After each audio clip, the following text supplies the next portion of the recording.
What up, what up? Hey, y'all, I want to talk about Ryan Clark and RG3 for a second. Now, these guys used to work together over there at ESPN. They might have been on the same team in the NFL. I think Ryan Clark said they played together. And RG3 gave a take on the Caitlin Clark, Angel Reese situation. And he said that Angel Reese has pure hatred for Caitlin Clark. Now, some people agree with RG3, some people disagree with RG3. And Ryan Clark was one of the people that disagreed. Ryan Clark was on his podcast, The Pivot, and he spoke about RG3 not having what a black woman go through type conversation at home.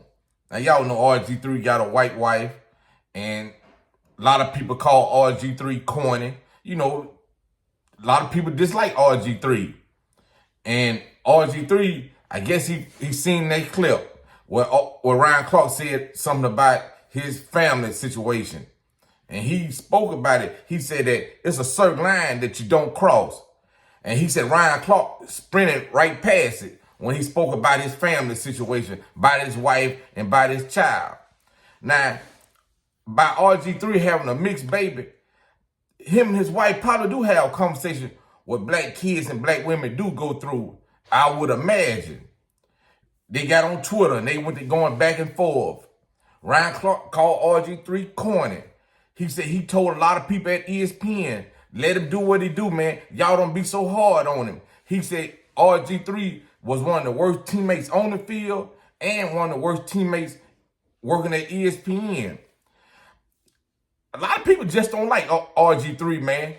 RG3, he come off sometime like he a little goofy, but you know, that would make the world go around. Everybody's different. Not everybody gonna be the same.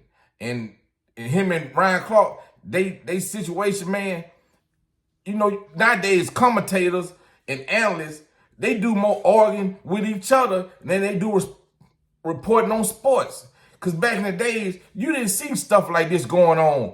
Analysts going at each other, football players going at each other. But this internet age, that's what we got going on. And another thing, as a man, you speak on a man's wife and stuff like that, that's kind of like fighting scenario. But I believe Ryan Clark ain't got no respect for RG3. He don't feel threatened by RG3, so he can talk like that. I seen Dez Bryant speak on it. I seen Shady McCoy, he spoke on this about these two. Shady McCoy, he said two cornballs calling each other corny. Dez Bryant said that RG3 fed in the stereotype that everybody's saying about Angel Reese. That girl is hateful and that girl is this, that girl is that. Now, I'm calling balls and strikes. Y'all know Angel Reese got a little jealousy for that girl. There's a little spite in that situation. Her skill level ain't good as Caitlin Clark. Now, you can sit up and try to clean it up and say it ain't this and ain't that, but it is what it is. You can see how she look at that girl sometime out there on the court. She got a disdain for her, and that's just the truth of the matter. You know, I ain't gonna say what I want to say, but RG3 and Ryan Clark, this situation, they need to squash it as men. Now, a lot of people want Ryan Clark to be fired by speaking on RG3 white and home situation. But he didn't really go in. He just made a statement. And I don't see why ESPN should fire him. But nowadays, man, these men, these analysts, these former football players, these former basketball players, that's the stuff that they do, man. Hop on the internet and go back and forth at each other. But I want to hear what you guys think about this.